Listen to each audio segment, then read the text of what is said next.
I'm not sure if I can just jump straight into Apolly, because it's theoretically just going to be the exact same thing. I mean, I did that for Garma, but Roberto's route was probably fairly short.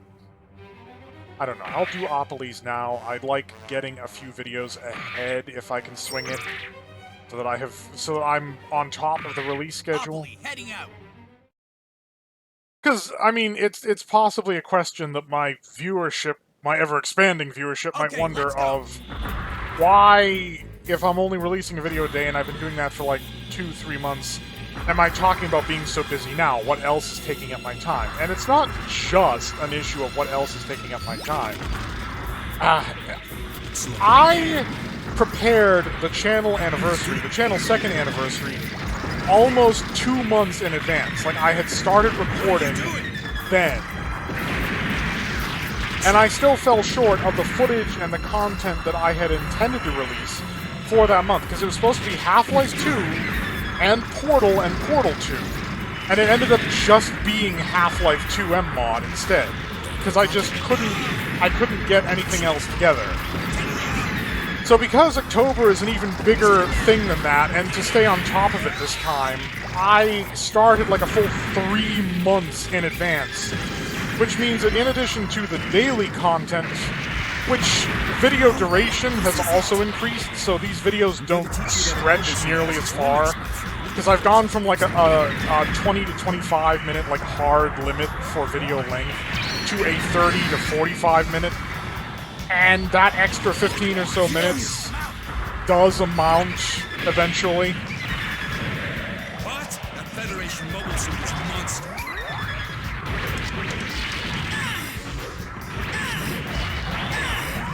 So yes, the stuff that I'm recording that is unseen and will remain unseen until the month of October is what's taking up all that extra time. Because I'd like that to work this time.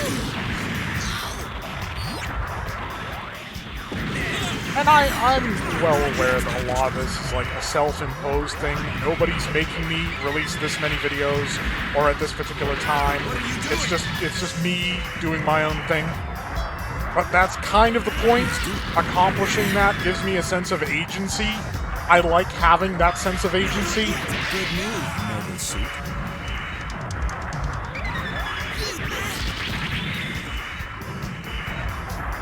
Funny part is that the people most critical of that, the fact that I'm not obligated to do anything and I can do whatever I want, don't understand that notion, and they're the ones who are the most obsessed over their own agency. I find it ironic. I also find it ironic that there's no acknowledgement for that fact.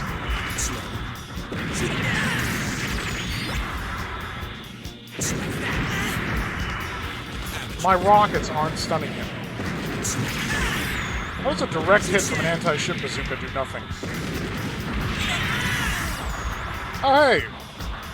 Okay, I know that Apolly and Roberto, Apolly outliving Roberto was more a contrivance than any difference in their skill, because if I remember correctly, Roberto was piloting the shuttle with the mobile suits, and Apolly was piloting the shuttle with the pilots, and Roberto was the one that got unlucky in that encounter, but here we have Apolly blowing up the Gundam. Perhaps it's just because I practiced coming off of Roberto's run, but here we have Apolly blowing up the Gundam, whereas Roberto fell a little short of that.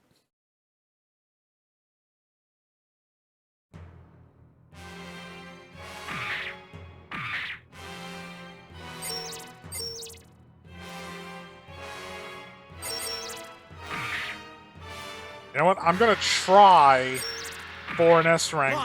I don't know how this. If I miss a shot or take a hit, it's blown. But I'm gonna try for an S rank. Okay, let's go. Just for posterity.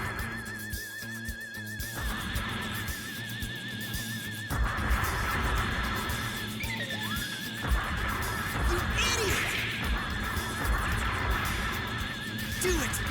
So if I want that 100% no cracklers, generally avoid explosive weapons of any description. Sure.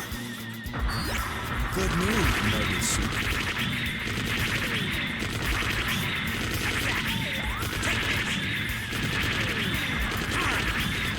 Not yet.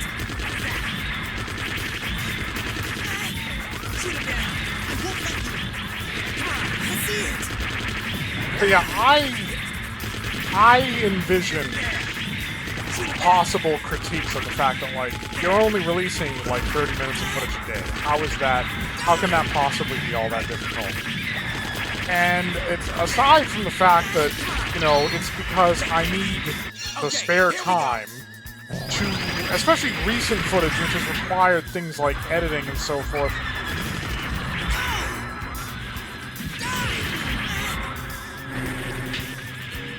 I got no bullets. I mean, I quite literally produce as much content as I'm able to produce. It's not like I don't have other things to do, arguably better things to do. And I do them, or at least try to do them. And that's the thing, if the comparison anyone is drawing is to people who earn a living on this platform, need I remind anyone that I don't qualify for that? You know, sure, they can apply all the time in the world because the platform compensates them for their time and effort. Trojan horse. I'm not moving because I think Armoro's stuck on white base and I don't want to ruin it. Hey, Gunner. Blame this on the misfortune. Okay, here we go.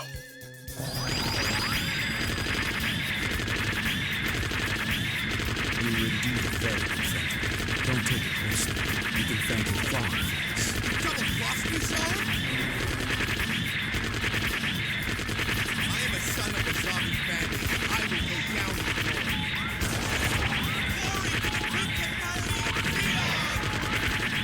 Now, these attacking a static ship are probably the best to, like, just get a cheap S rank.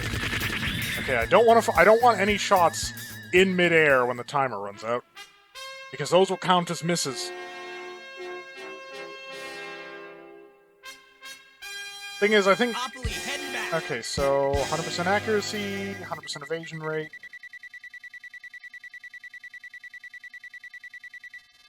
S rank.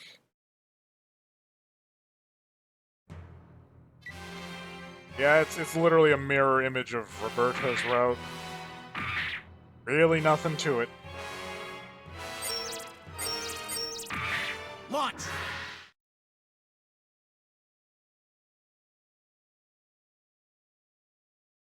Entering the combat zone.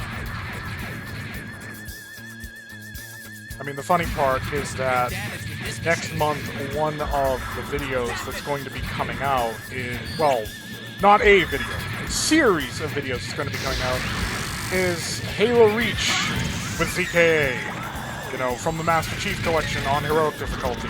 Part of an ongoing series of the Master Chief Collection with ZKA, which was recorded almost in its entirety probably over a year ago, and Reach is going to be no exception. But the reason I bring this up, of course, is that, at least theoretically, Z has all the footage that I do from his perspective. He was recording too. And you might notice that he has none of it up on his channel, because he just couldn't be bothered to actually cut it, or edit it, or upload it, and I understand that, like, now, especially his internet connection is such that he really can't, because, I mean, I have to face an uploading bottleneck myself. If it's like a high definition, not even like ultra high def, but if it's a high definition video, it's like 5 times the video's run length just in upload time. And it eats up, it just sponges bandwidth. So I'm not gonna say anything about, you know, because there's a technical reason why he may not have been able to do it. But the thing was, that wasn't always the case. He had better internet at one point, and he still could technically, like, squeeze a video in a week. That is not an unreasonable thing to expect. And yet nothing, because he just doesn't have enough investment. He doesn't care. Now, that's not calling him out. He is free to do whatever he likes. I'm just making the point that, again, I do apply effort, I do try. I don't know why I feel the need to point that out, considering it's not like anybody's calling me out for not doing it. I don't know. I suppose to some extent I try to future-proof the channel. I try to operate on the assertion that somebody's going to be watching these things a year or 2 years after they broadcast, even though the reality of the situation seems to continuously disprove that on the grounds that, basically the things that get most watched are whatever I happen to put out most recently. No, to my knowledge, nobody's watching my old stuff, or at least nobody's commenting on my old stuff. Perhaps the rationale there is that I won't see the comment if it's made, but I get so few comments as is that honestly, if you did comment on the old stuff, it would still be at the top of my comment header. I'd see it. I probably might not get back to it for a week, but I do try to get back to as many comments as I can with, like, a reply or at least a like, provided it's not something scathing. Because obviously you're not just going to get a free like if you're taking the piss out of me, because that would just be stupid and placative.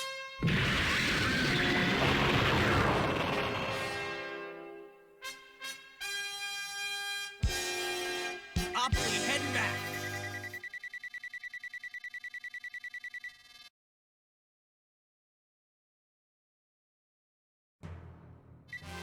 Oh!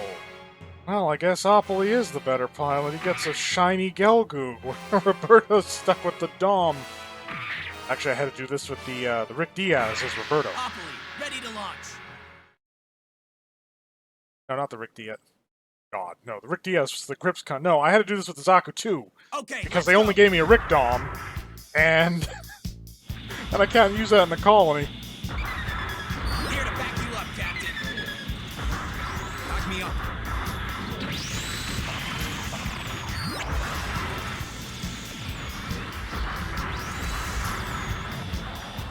I mean, we know Makuve's gonna die. Yep.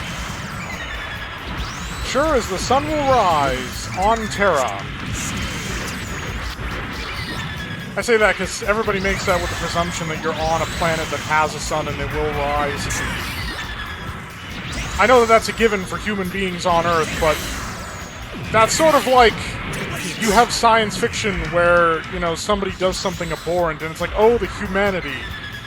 And all the other species in the known universe, we're just applying the humanity to them.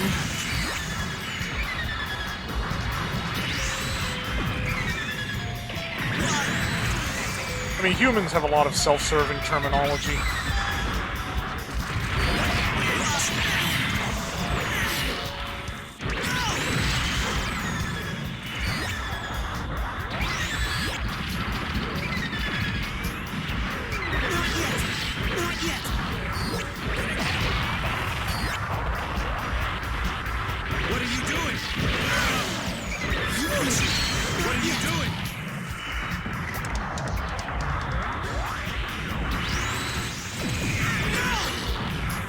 I whipped out that block in time. That shot hit me in the back. Why didn't the shield sponge it?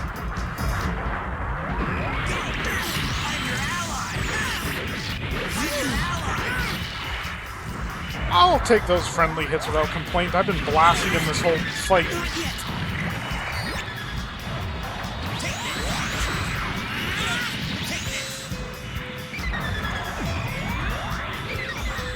Oh, come on, really? Whoa. Ow.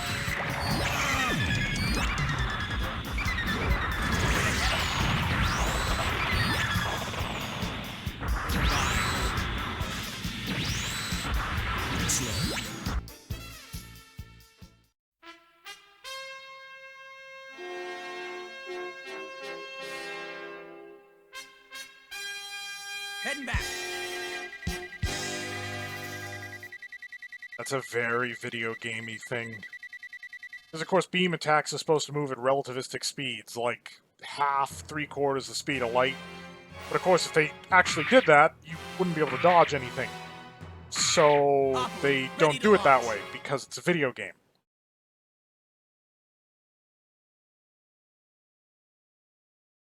Okay, let's go. I see it.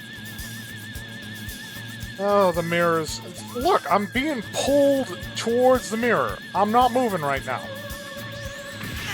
And now I'm being pulled away from the mirror, and now I'm being pulled across the mirror.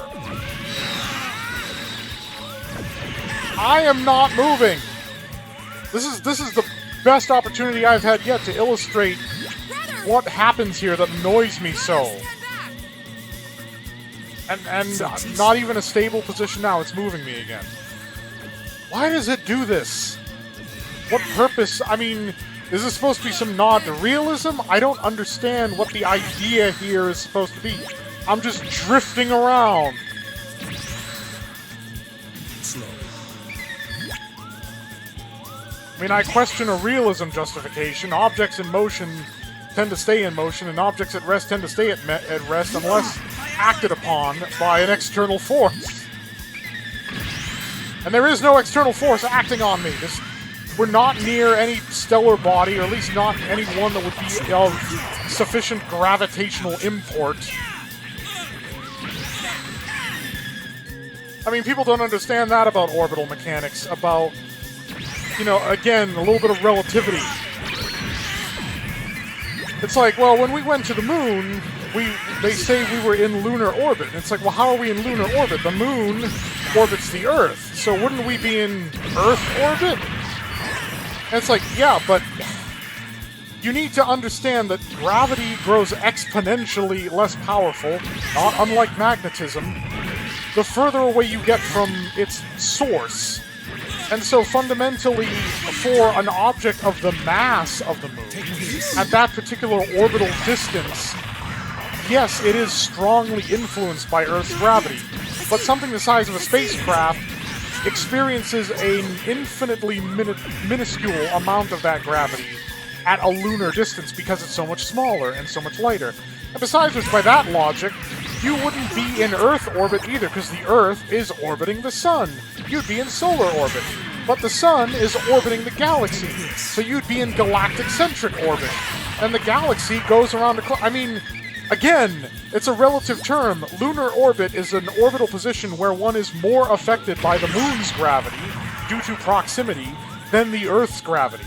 Because sure, they orbit around a common barycenter, which I think is still inside the Earth because of the difference between the two masses.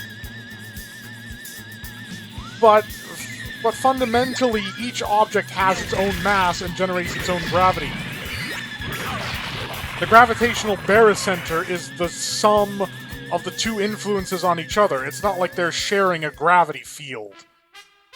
I mean, that's why you have Lagrange points, because there are points where the two disparate fields reach equilibrium.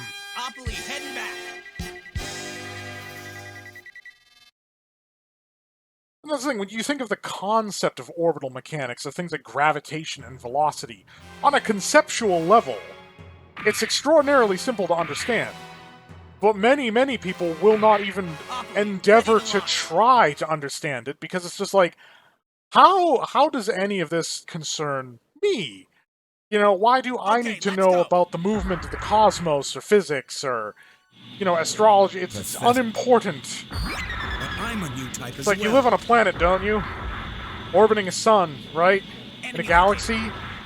I make the point that, you know, you may be on Earth, but you're still in space. Everything is in space.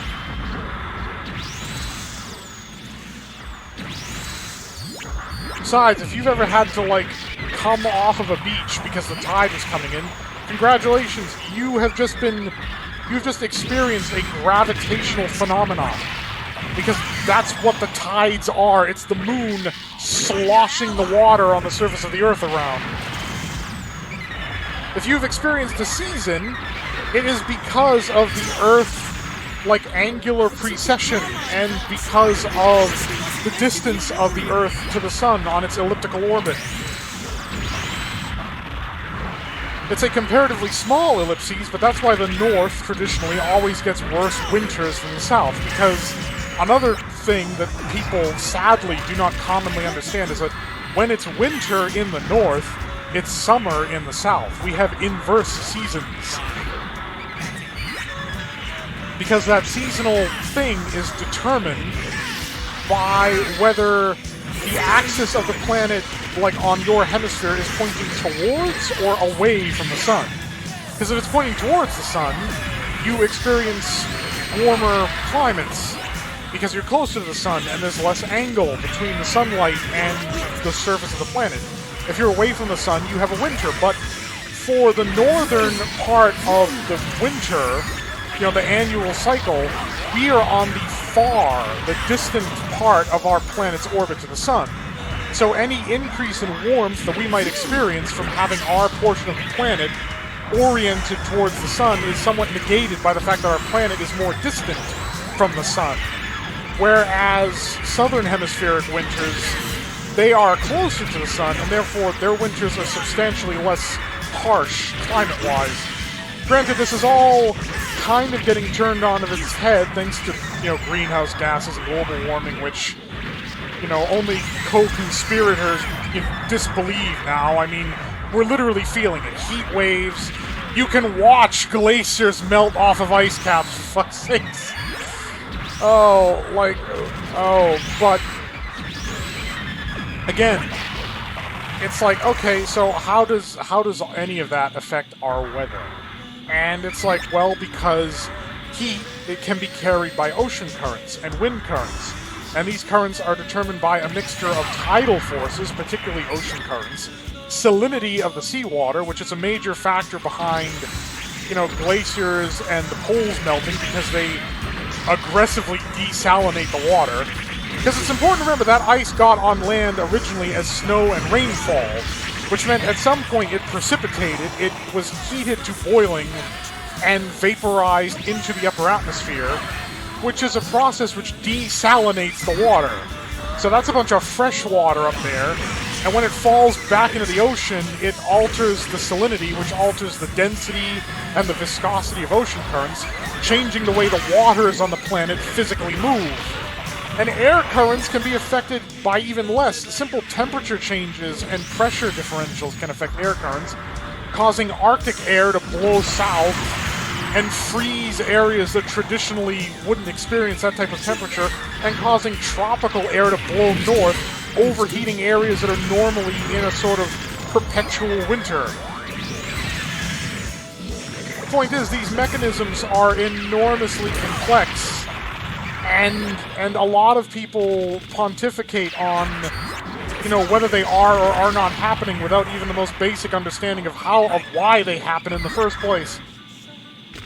I mean, this honestly is just an addendum to a rant that I often try to avoid, but inevitably find myself making wearily often, about how when I was young, I encountered much stupidity.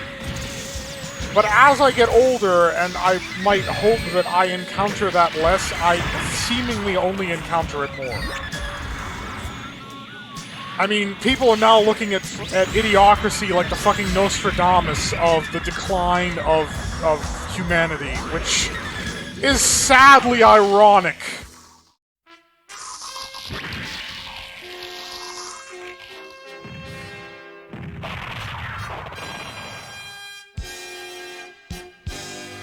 Heading back.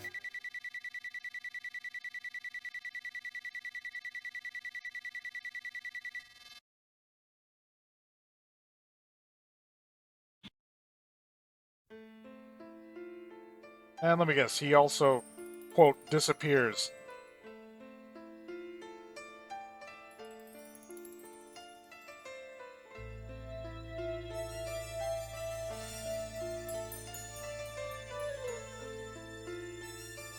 Well, if it was something involving the two of them, it should pop up now, one would imagine.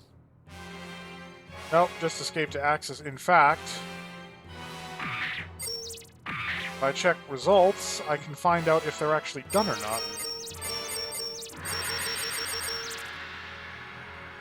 Yeah, Makuve needs some work. Lala needs some work? Okay.